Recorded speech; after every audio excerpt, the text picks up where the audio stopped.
But David understood this. I'm convinced that the reason that David lived, he started well and he ended well. There were some valleys in between. There were some deaths and some bad decisions. But he ended well, especially in the Old Testament. David is one of my heroes. And I believe that he ended well because he had one core value that defined everything else. And it was this: surely goodness and love shall follow me all the days of my life. Psalm 23, surely goodness and love will follow me all the days of my life. Only goodness and love from God. That's how I see him. Psalm 23, let's go read it.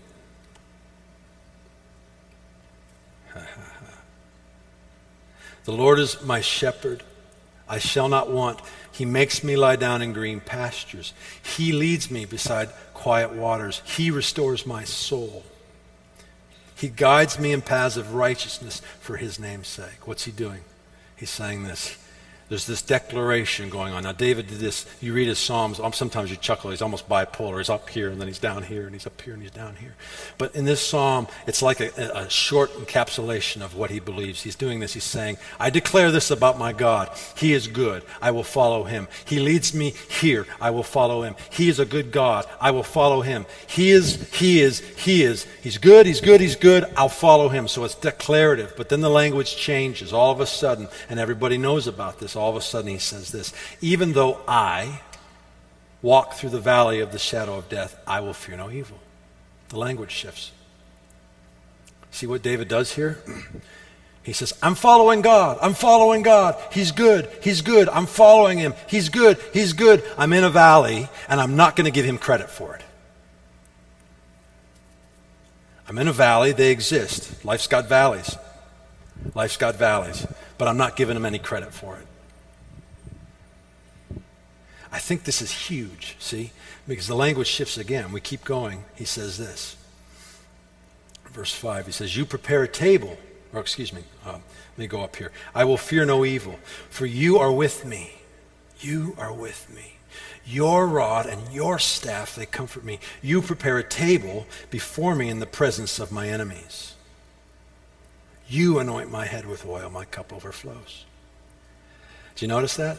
We started with the declaration of who he is. He is this. I will follow him. He's good. He is this. He is this. He's good. I'm in a valley.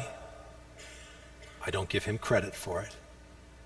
And because I don't give him credit for it, the language shifts again to the intimacy of you. For you are with me. Your rod and your staff, they comfort me.